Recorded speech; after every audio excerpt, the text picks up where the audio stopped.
మొదటి సమూయేలు గ్రంథము చూడండి, ఒక మంచి మాట మనం చూద్దాం. 22వ అధ్యాయము 14వ వచనంలో చూసినట్లయితే ఇదిగో మరి దావీదుని గురించి కూడా మంచి శ్రేష్టమైన మాట ఇప్పుడు మనం ధ్యానం చేద్దాం.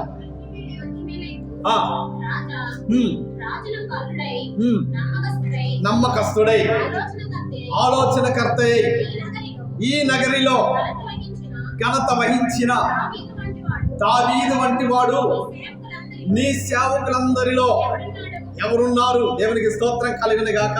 చూసారా, దావీదంటు వాడు నమ్మకస్తుడు, నీ సేవకుల్లో ఎవరు కూడా లేరయ్యా అని మరొక వ్యక్తి దావీదుని గురించి ఒక అద్భుతమైన సాక్ష్యంలో పలుకుతూ ఉన్నారండి. కాబట్టి ఇక్కడ దావీదు ఎలాంటి వాడంట? నమ్మకస్తుడు. చెప్పాలి మాట మీరు.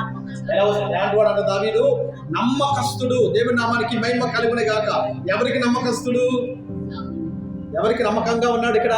ఇక్కడ రాజైన సౌలుకి నమ్మకంగా ఉన్నాడు.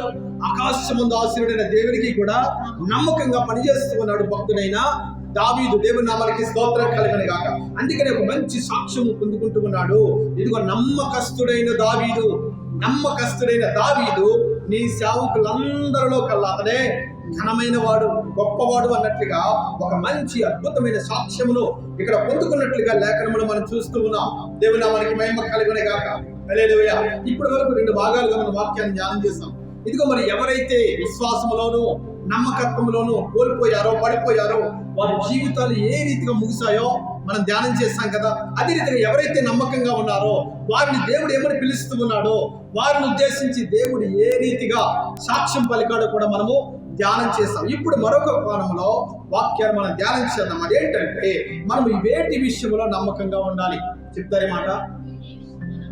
ఏ విషయాలు మనం నమ్మకంగా ఉండాలో ఒక 3 ప్రాముఖ్యమైన విషయాలు ఇప్పుడు మనము ధ్యానం చేద్దాం. అందులో మొట్టమొదటిది లూకాసు వార్త 16వ అధ్యాయం చేద్దాం. మనం ఏ విషయాలు నమ్మకంగా ఉండాలంటే పరిశుద్ధమైన దేవుని వాక్యము ఏ రీతిగా మనతో మాట్లాడుతుందో, మనకు తెలియజేస్తుందో ఆ విషయాలు ఇప్పుడు ఒక్కొక్కటిగా మనం ధ్యానం చేద్దాం.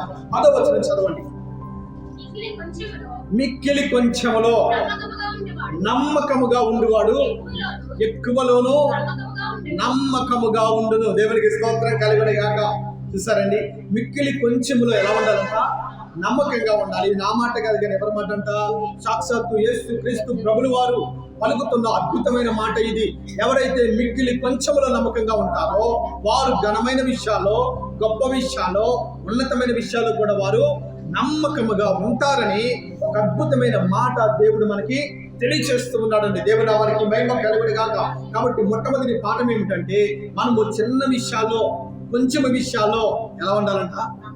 నమ్మకంగా ఉండాలి. దేవుని నామానికి మహిమ కలుగును గాక.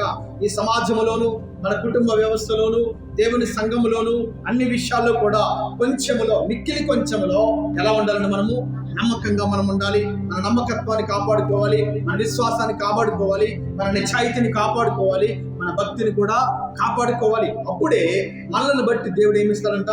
ఒక మంచి సాక్ష్యాన్ని పలుకుతూ ఉంటాడు. అలా నమ్మకమైన నా బిడ్డ, నా కుమారే, నా కుమార్తె, నా కుమారుడు అని అద్భుతమైన సాక్ష్యమును దేవుడు మనకు తెలియజేస్తాడండి. దేవుని నామానికి మహిమ కలుగును గాక. రెండో విషయంగా కానీ మనం చూసినట్లయితే కనుక అదే లూకాసు వార్త అదే అధ్యాయము 13వ వచనం చదవండి కాస్త కిందకి. ఏ సేవకుడును ఇద్దరు యజమానులను సేవింపలేడు, వాడు ఒకరిని ద్వేషించి ఒకరిని ప్రేమించును, లేక ఒకరిని అనుసరించి మరొకరిని తృణీకరించును. మీరు దేవునిని సిరిని అంటే మీరు ఒకేసారి దేవుణ్ణి, మీరు ఒకేసారి ధనమును సేవింపలేరు. అయితే మీరేం చేయాలి? ఏదో ఒకటి విడిచిపెట్టాలి. దేవుణ్ణి మాత్రమే మీరేం చేయాలంట? మీ పూర్ణ హృదయంతో నమ్మకముగా దేవుని మీరు ఆరాధించాలి అన్నట్లుగా ఈ మాటలోని అర్థం అన్నమాట. దేవునికి స్తోత్రం కలుగునుగా.